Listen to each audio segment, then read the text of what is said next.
Ehlena sazansi lokukhala umbukiso kwenye bhanya siyakhuleka namhlanje silapha ke esigodlweni esikhulu eShowe njengoba sazi ukuthi ke isilo samaHlubi bayede mthimkhulu siyakhuleka kuwena namhlanje bingelela nababukela le video namhlanje ngoba sila esigodlweni siyakhuleka. Awumsakazi ngiyathokoza kakhulu ukuba khona lapha esigodlweni sami nginabantu bonke abakhona nani nikhona ngiyanibingelela nababukeli bonke ngiyababingelela emakhaya. Ngiyathokoza. Siyathokoza kakhulu Nkosi Sizwe. Sifisa ukuthi namhlanje sisithola isithombe siphelele ngoba siyabona wenze okuhle lapha kunama wheelchair, sibona ama food parcel, sibona ngisho ingubo ukuthi mhlawumbe ke sibuke isithombe ukuthi ke kwenzakalani namhlanje lapha esigodlweni. Sibona nomphakathi uphumile uzokotha Nkosi Sizwe. Njengoba ngeke ngisho umsakazi ukuthi mina ngubaba wesizwe, ubaba ongumondli weyintandane.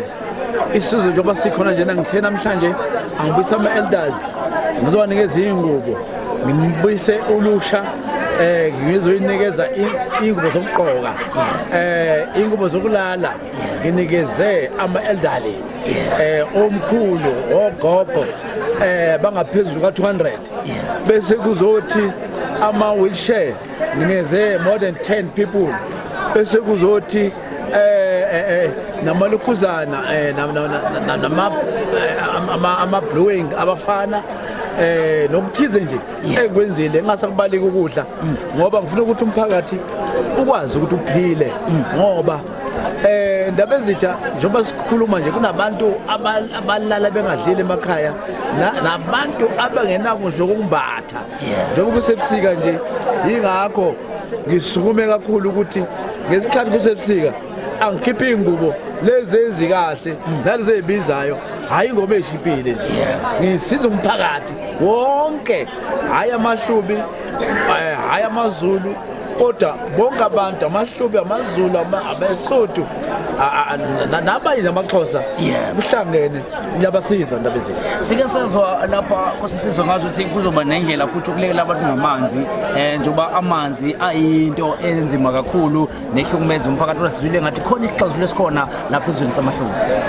Njengoba nibonile njena umsakazi wami ukuthi bokhona uminister i-deputy yamanzi, u-deputy wamanzi usuka from national, njengoba zabekikiza nje bajabula athi uyayizola nawe bayakikiza omama ngoba kumnandi kuhle.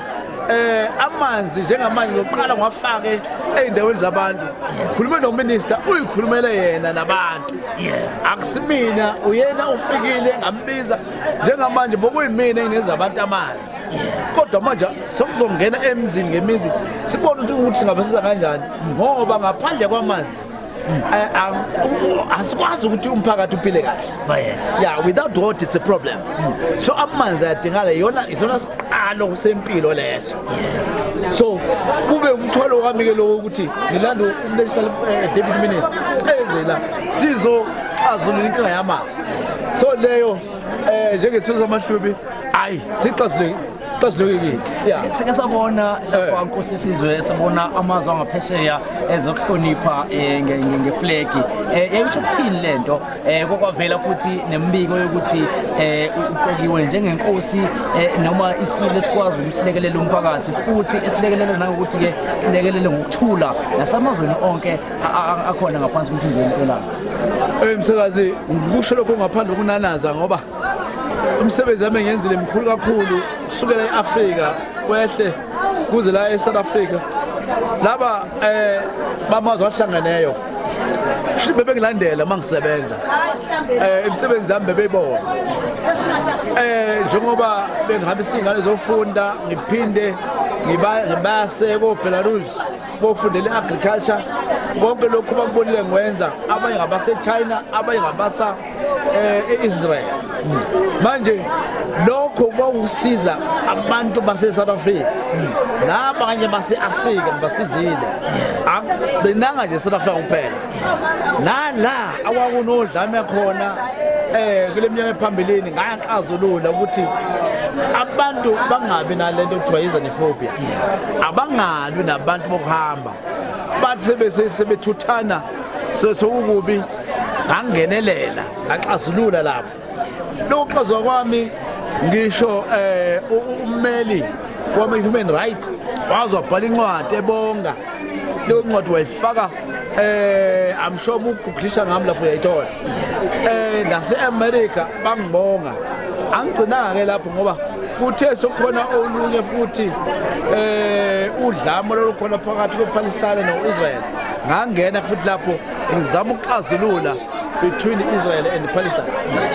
Now njengoba nginale eminent peace ambassador from the United Nations yingenxa yomsebenzi yami engiyenzile emsakazi ngoba ukutshala phela uyavuna ngelinye ilanga so kuthiwa-ke uvuna ukutshalile futhi ubhodla okudlile yingakho kwenza into ezenzekalayo mina ngisiza-ke ukuthi uyisiphi isizwe nokuthi uyiphi inhlangano yepolitiki angingeni-ke lapho ngisiza nje umphakathi wonke noma ngabe uqhamuka kuliphi izwe even black and white ngiyasiza ama-white khona amhlophe agcine ama-blacks mhlawumbe usasiphetha mhlawumbe amazwi amanye ongawasho wabhekise-ke kuso sonke isizwe nomuntu okobukelela umbukiso bhanyabhanya mhlawumbe-ke nokubuka nje mhlawumbe lapha kusisizwe ukuthi sazoqhubeka siwubone qhubeka wenzeka lo mcimbi njengoba kuwumcimbi omuhle kakhulu sibona kuwumcimbi owenza umphakathi nje bathi ukiza nje ujabula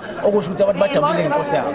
Yes, cha msakazi okubalulekile ukuthi njena ngihlela manje ukuthi ngingene ey'nduneni ngithole imphakathi ngithole abantu laba abahlupheke kakhulu ukuthi ngabasiza ngani nokuthola nje emphakathini yonke especially la ku-rural areas ngisaqala khona so ngithi-ke uma ngabe bephuma iy'nduna ziyokhuluma nabantu babamukele uma bethunywe yimina kodwa ukuthi bahlangane labahlangana khona ngithole iy'nkinga zabo ngoba iy'nkinga zihlukahlukene njengoba uzwile nje no-old mutual uyifakile lokuzana ukubambisana ukuthi bazofaka imali yamabhasalisi angazi umbuso ubona msakazi kodwa lokhu bakushilo ukuthi imali yamabhasalisi bazoyinikeza amaHlubi bese ngiyinikeza umphakathi abantu bakwazi ukufunda kodwa kakhulu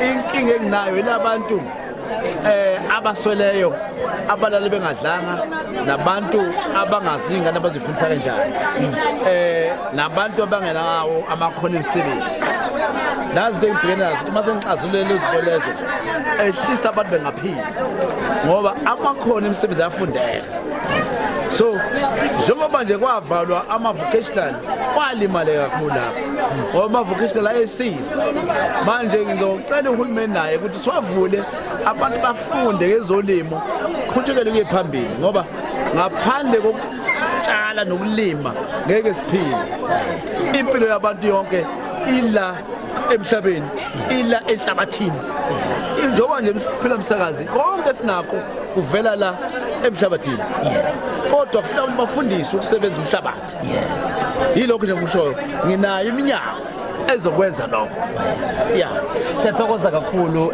ngesikhathi sakho nenkulumo nje sothe wayidlulisa wayibhekisa esizweni siyabonga kakhulu noba ingxenye lapha esigwegweni esikhulu lapha eShongwe awu umsakazi wami ngiyathokoza kube injabulo balifike ngiyakholwa ukuthi-ke ngizosebenza nani ngoba lokho nikubonayo nje kusekuncane kusekhulu ekuzokwenza ngiyafisa ukuthi nihlale nikhona nizobukela into engizenzayo nifake emphakathini umphakathi wonke ngithi mawusondele ube seduze nami ngizosiza abadinga usizo bathintane nami ngizoshiya ngisho ama-particulars ama-email kwenzela ukuthi bangithinte ngibone ukuthi badingani ngiyathokoza msakazi siyathokoza kakhulu ehlane sezansi la ubuke khona-ke le video noma ube khona nombukiso bhanyabhanya silapha-ke esizweni samaHlubi njengobona umphakathi isizwe sonke sijabulile kade siyamukela ama-wheelchair samukela kakhulukazi okuyizinto okuya ngasethunjini okungokugqoka njengoba-ke sesikhulumile inkosi yesizwe ibe kalula ukuthi umphakathi uhlezi uhamba phambili thina okwethu sikuthatha sikubeke.